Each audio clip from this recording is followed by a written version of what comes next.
What's up, everybody? How are y'all?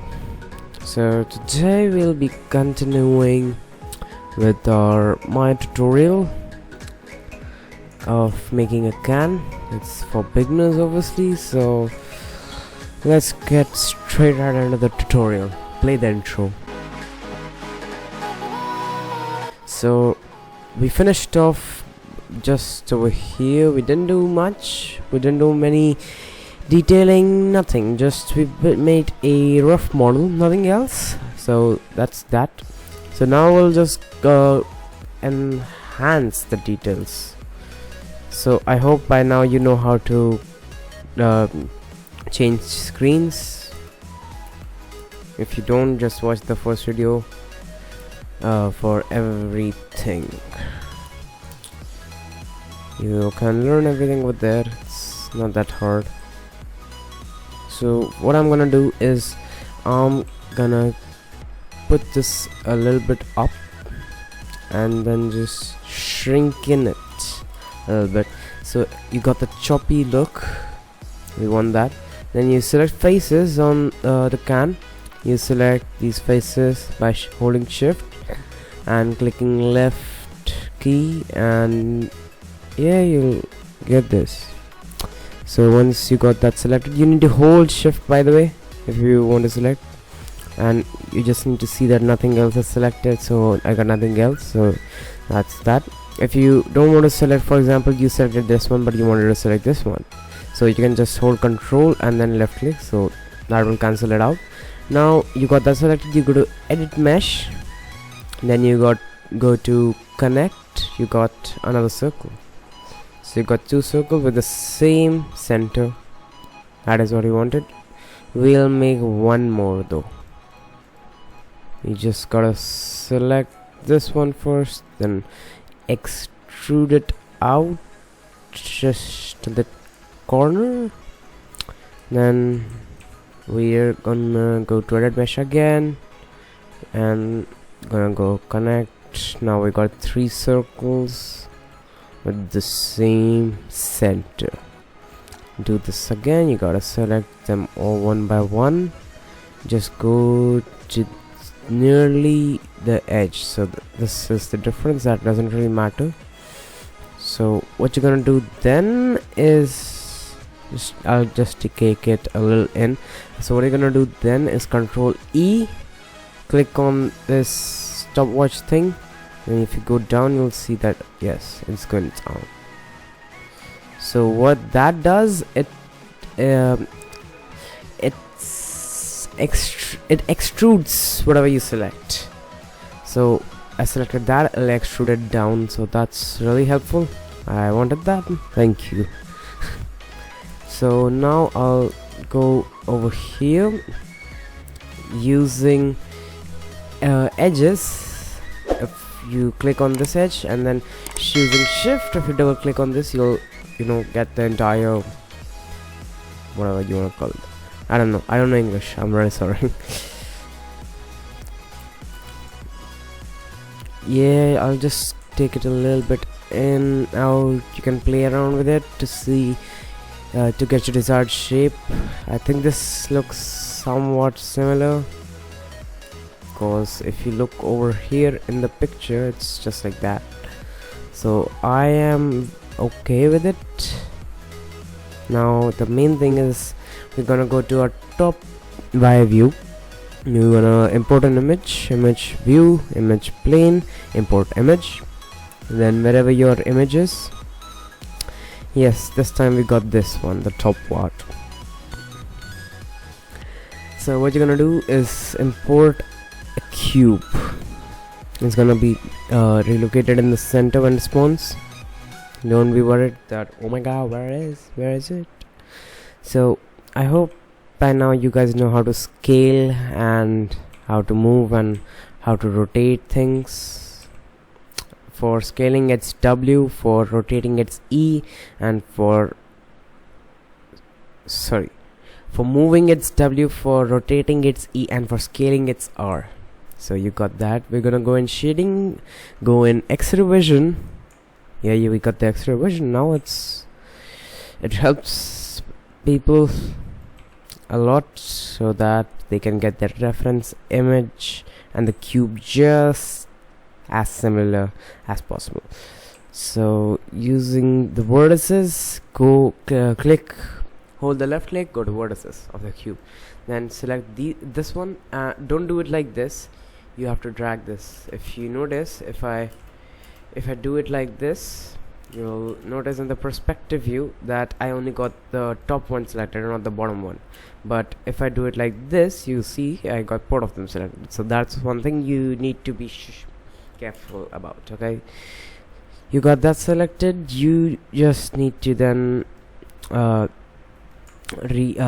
just put the vertices near the thing, whatever you want to call it. I am telling you, my English is super bad but I am good enough for giving a tutorial. That's okay. So then once you got this aligned, if you see, I've got this aligned from where I think the curve is starting. So if it can be here, but I think from here the real curve is starting. It can be from here. You can just scale it up over there, but not too much. So I'll just keep it over there for now. So then what you want to do is just go in your perspective view. I'll just select the image. And go down. By the way, if you cannot select the things, you might have this selected over here. You need to select this. So select by object type, you need to do that. Okay, or you can just right click on your desired object image and click on select.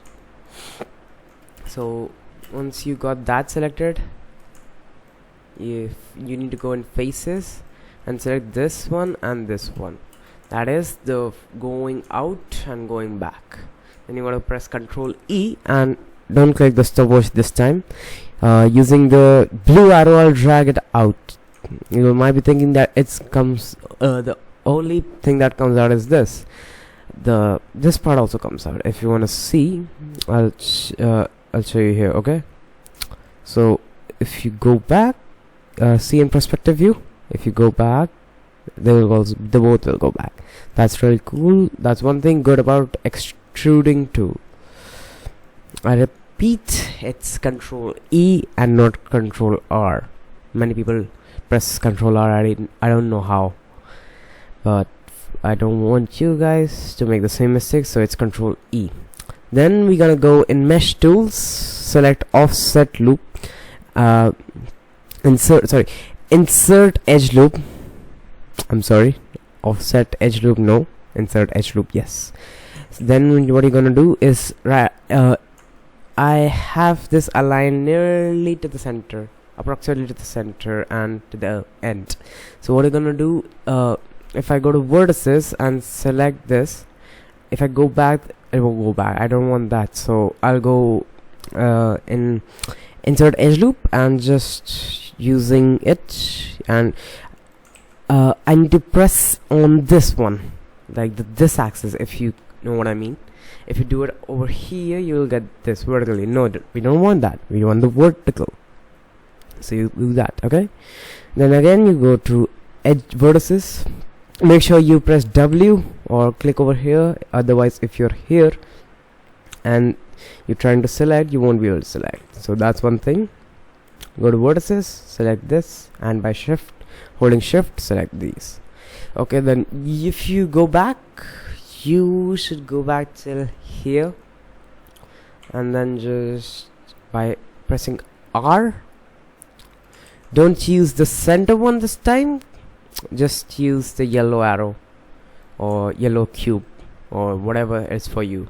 Then again, we need to smoothen this out. I'll use the same trick by doing this and doing this, then go to vertices, then pressing W, and then just doing this. I'll just fast forward this part for you guys. If you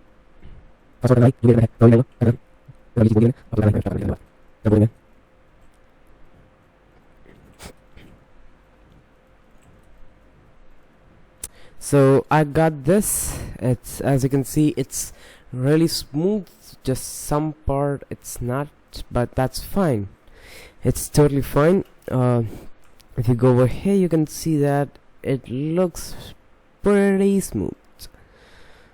Now I've got many ways to do this. One way is this. There are many ways, but as of now we'll stick or like this. Okay, so you got this one aligned. Now you gotta do this one the same way, but the good thing is that you got audio access. So I'm gonna do the same way, just selecting the one, going down, selecting these, going down, aligning it, going down again.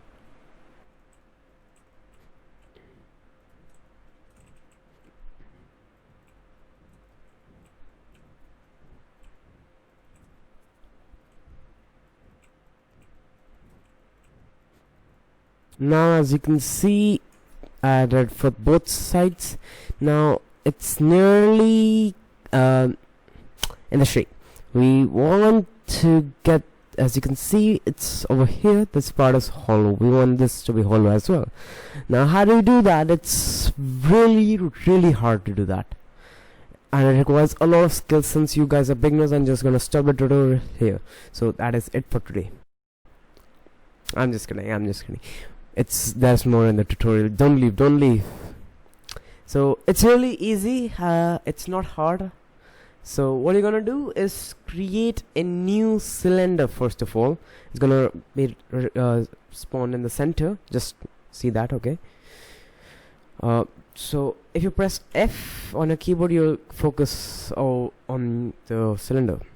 You need to then go in this channel box layer editor, go in inputs, go in poly cylinder 2, or it could be 1. It depends how many cylinders you imported. For me, I imported 2. The first is for the can, and then it's for over here. You got to up the subdivisions by 50